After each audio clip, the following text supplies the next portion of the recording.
यहाँ गोटे बड़ कथा सब स्टेट मैंने कंपटीशन कर निज भितर तेणु आम जाइए बाहर रोड शो करवा आवश्यकता अच्छी तेणु से जाइए श्रीयुक्त नवीन पट्टनायक सरकार बेले मु तो प्रथम इंडस्ट्री मिनिस्टर जिते थी बोधे फास्ट ओडिशा कनक्लेव 16 मसीह होता ओडिशा माइन्स मिनरल केमिकल से पेट्रोकेमिकल कॉम्प्लेक्स सब आसी तेणु ताकू आमर थर्स दिया मैन्युफैक्चरिंग जो इन्वेस्टमेंट आने से 2 लाख कोटी टंकार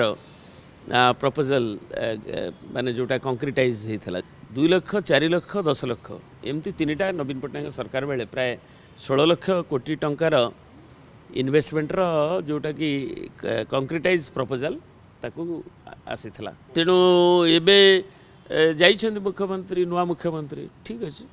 ओडिशा को इन्वेस्टमेंट आसो इज ऑफ डूइंग बिजनेस को आहरी स्ट्रीमलाइन करवा सदर्शी हेल्ले हम नहीं दूरदृष्टि संपन्न होगा पड़ो एवं प्रैक्टिकालिटी वास्तविकता को लेकिन वास्तवदर्शी होकर काम करने पड़ो।